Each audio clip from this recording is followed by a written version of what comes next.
Welcome to the Shift podcast. Chelsi is, and I said this a little bit, not even jokingly, like legitimately in our very first podcast, one thing that I said is that Chelsi is like times 100 intense. And everything that she does, intense. Okay. And so that's one thing that you have to know. But to start out with, we're going to kind of do this a little bit interview style. Chelsi, tell us where you grew up. Well, I guess tell us, are you married? Do you have children? Tell us about your family. Yes. So married, I've got 4 kids. I've got 3 boys and a girl. And my oldest is 18 and youngest is 9. So after 3 boys, when they said girl, I was like, I don't know what to do with a girl. And she's been so good for us. Just to learn to love each other. So cute. She's a good one. And you've been married to your sweetheart for? Almost 21 years. Just the time flies. Yeah. Seriously. And how old are you?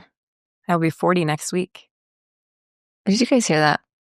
This young buck, this little young, cute little thing is about to turn 40. So it's pretty exciting. 21 years of marriage. I was 19 for a week and then got married.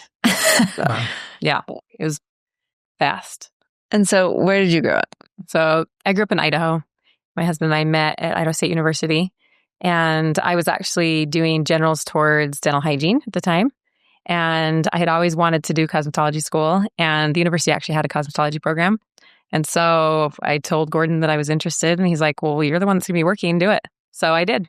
So I did cosmetology school. And I actually had a nail salon out of our house for a couple years. And then Gordon got a job in Utah. So we left Idaho and came to Utah, and I was like, okay, I'm just going to be a stay-at-home mom. I'm just going to chill out at home and be the best mom. You heard it here. She said the words chill out. Yeah. Yeah. She has never chilled out. No. And so I tried it for about a year and a half, and then I wanted to do more. And so I had taken an aerobics class in college, and good old step aerobics back in the days. Loved it. And I love step aerobics, actually. It's so good for really the ADD brain. It's so good. Yeah. Busy brains love it. And so I did a certification. I was actually pregnant with number 2 at the time. And then I started just subbing at a local rec center, and it kind of evolved into taking on a class and taking on another class. And at one time I was teaching up to 12 classes a week at a local gym. And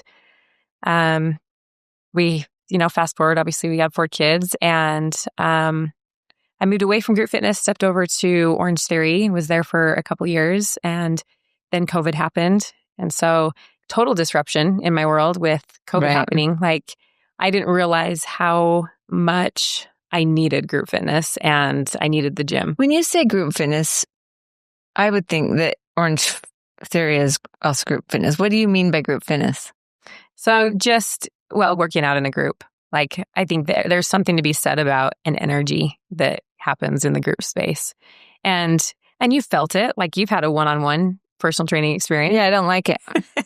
There's too much attention on it. It's so aggressive. She's watching me the whole time. Yeah. And counting. I like it. There's no skipping. There's no 1, 2, skip a few. No cheating. Yeah. Yeah. But then you also have the energy of working out in a group. And then when you start to see other women that are lifting heavier than you, you get curious, maybe I can do that too. And so I do love the group space for that reason. And so I actually prefer small group over one-to-one, just because energy is different. So yeah. Okay. And so we talked a little bit in our very first episode that you and I kind of connected on Instagram before you ever became my trainer. And we were kind of joking. And you said, well, I'm not yet through my certification. So what did it take to be able to be a personal trainer? So it's online certifications. There's multiple companies that you can do it through. And so I did mine through Precision Nutrition. And, but there's several companies that you can go through. And I've actually done several nutrition certifications since. That was just the one that I started with. Was fitness part of your family? How did that tie into your growing up? Was it kind of an alignment? Yeah, for sure. Was your mom doing the Jane Fonda or something like that? No. Richard Pryor. Oh, not Richard Pryor. Was it Richard Simmons? Richard Simmons, that's right. My mom was doing Richard Simmons. No, I never saw Richie Simmons, but she actually played softball. And I remember going to softball games and watching my mom play, and she was good. And so I played softball growing up also. And then I did a little bit of gymnastics, and then I got into cheerleading and did competitive cheerleading even into college. Did all-star cheerleading. I was actually pregnant with our first on triple high stunts at national competitions. Oh my gosh. So, and I absolutely loved it. So, how tall are you? 5'3". So here's the thing. She kind of seems short, but here's the secret that Chelsi has. When you watch any of her yoga videos, this is what you need to know. She has extra long arms. It's abnormally long arms. The ratio, whatever that, like the special, like this to this is like it's out of whack with her. And mine, extra short. And so I cannot reach. I think I'm just as flexible, but I can't reach my feet at all. That doesn't matter. No, I'm serious. You go follow her on Instagram, and occasionally she'll like post a flow, and her entire hand like just wraps straight around her feet. I'm like, oh, that's her extra long arms. I don't know. It's because you've done so many like, nope. Well, you are like fingertip to fingertip. That's supposed to be your height. So everybody pull out a measuring tape. I know. I'm convinced that mine is shorter and yours is longer. I'm 3 inches longer. Yeah, some people have it longer. You see a lot of basketball players, they're like 6'9", but they have a 7'2" wingspan or something like that. I did not get that. It's so unfair. So when I watch those yoga videos, I'm like, well, yeah, everybody who has extra long arms, go straight and do yoga because you feel like a freaking baddie. But you have the advantage with the short arms when you're doing pull-ups. It's much more difficult than the long arms. So there are advantages. You got to find which are your advantages. I don't like pull-ups either. But I was a water skier growing up, and so maybe that's what happened. Is it just kind of pulled you? Maybe it lengthened me out. Maybe that's it. Because that was back in the day. Like I used to be not a professional water skier, but I used to try to get through a buoy course or whatever, and that is hard. Like you did that? What? Yeah, I didn't know that. Watch these people. That seems more professional than the average skier. I don't know any of my skiing friends that went through buoy courses. Oh, come on. I mean, that was like the thing. If you could like get all the way out and... Did you grow up in Utah? I could only get around like maybe one, skip one and get around the other one. Like I was stronger on one side or the other side. But like you wanted to be able to get all the way out. And if you could you had to let go. You had to let go with one arm to be able to get around the buoy. And now you watch people and they're like doing this surfing thing.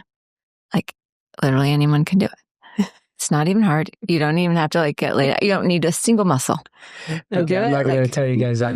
That's what I do. I surf. I got a surf boat. Literally not a single. There's no challenge whatsoever.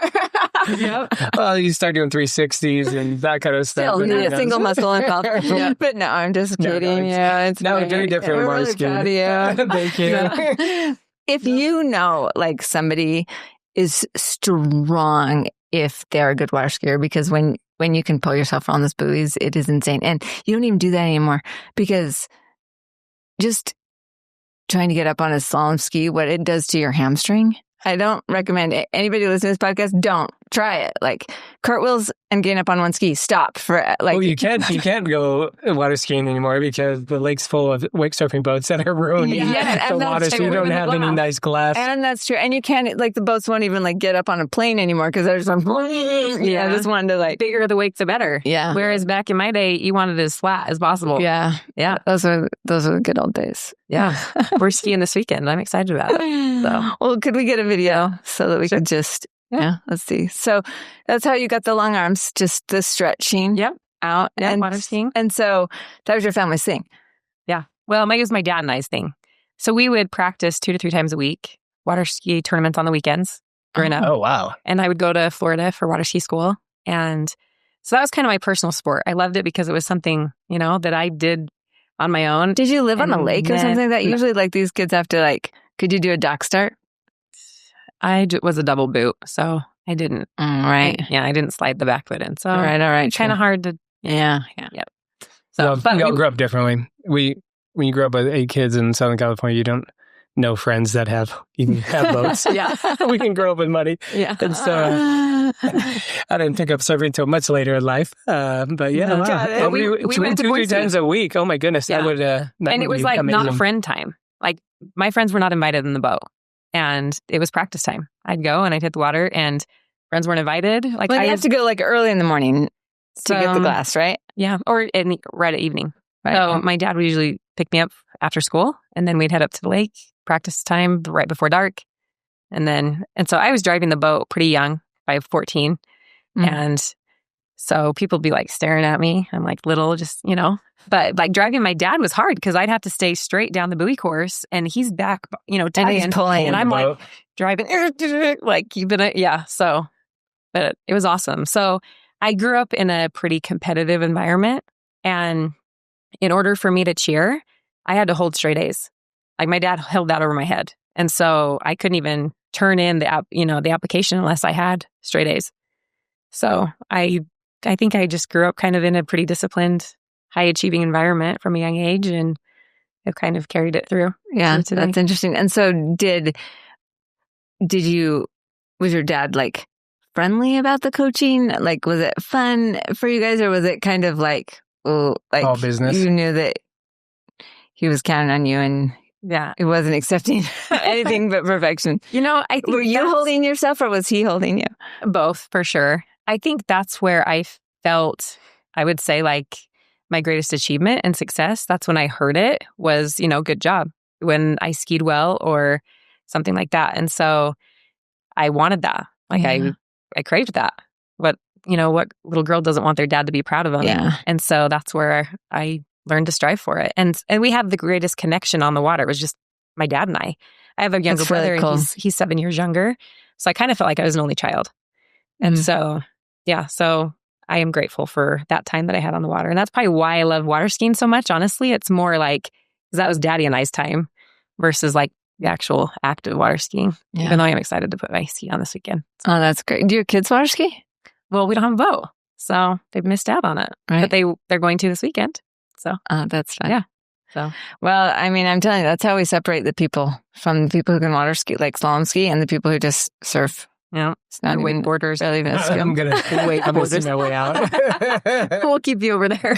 I did ski a couple times, but it wasn't slalom. It was, and then I was like, found the wakeboard, and I'm like, why am I doing that? Yeah. I know. And now nobody even water skis anymore. So they don't. Actually, just don't. It's like a lost art. It really is. No, it really is. Because it was always fun to watch when I had a friend that they did water ski. That's the only time I went out on a boat was when I moved to Idaho, and I had a friend that had a boat. Yeah. And he had a brother-in-law that we wakeboard, but he slalomed. And watching that guy just rip from side to side, crazy. And you could feel the boat move. Yes. It was like, holy cow. Like it was impressive to watch for sure. So now we know why Chelsi has those lats. Yeah. It's mostly traps.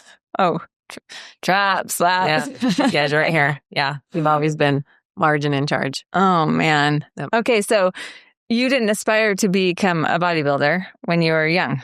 No, I didn't really know it was a thing till I started teaching group fitness. And then just seeing those girls walk past the group fitness space and over to the big boy weights, and I just saw transformations happening. And so obviously being in the gym, you're in that environment, you start to get curious and start asking questions. And I always had a dream inside to potentially do it someday, but I never, thought that I could do it. And so I just kind of kept it inside. And we were actually at a barbecue with some friends, and there was a guy there that was, talking about bodybuilding and just sharing that he was a trainer and stuff. So, and he's 8'7". Yeah. I mean, how big is he? I'm like, he's like I don't know, 6'4". but he is the scariest, biggest man I've ever seen in my life. My trainer. Oh, really? Yeah, my lifting coach. Yeah. So imagine Chelsi.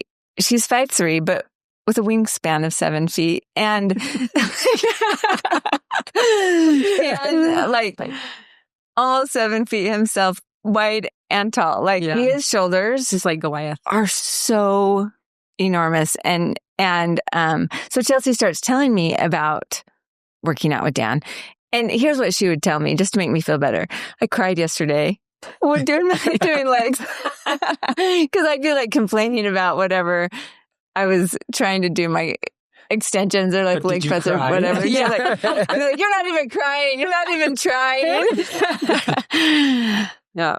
And, I'm looking at Chelsi and Chelsi's physique is amazing. And it's kind of like, let's be honest, it's like never trust a skinny chef. Like your trainer better be freaking ripped, which is why I can't be a trainer, according to Connor, my son. I don't want to be a trainer. I'm just kidding. But Chelsi has this amazing physique. And even when she's like, she'll say this, she's like, I'm pretty fluffy right now. And I'm like, gross. Like, okay, Chelsi. But it's interesting how Chelsi saw herself. In fact, she told me, and we're talking about like how you see yourself on the inside. That was, and we'll probably loop back around to this again, but that was one thing that I was having a hard time with, is that I didn't see myself as somebody who was strong and fit. I saw myself, frumpy and crafty, cute, but but not strong and fit, right? And Chelsi said that her goal, so we were sharing goals, and my goal was to wear a swimsuit without and go to the pool without putting on a towel every time, like you have to get up. Okay, so I wanted to embrace whatever it was. So we were coming into summer. That was big. That was like a big goal. And I wasn't like, nobody could be at the pool. I was going to do that. It was just going to be me practicing all by myself. Practicing by yourself at the just pool. walking around without a towel around me. But anyway. Dr. Von Watts, chiropractor and founder of Foundational Wellness, shares his insights on how the body functions as a whole system, along with the principles he uses to help people get on the path to better health. Please remember, the information shared on this podcast is for educational and informational purposes only. It is not intended to replace medical advice, diagnosis, or treatment. Every person is unique, and your health decisions should always be made in consultation with a qualified healthcare professional who knows your individual circumstances. Neither Dr. Watts nor this podcast is responsible for any actions you choose to take based on the discussions in these episodes.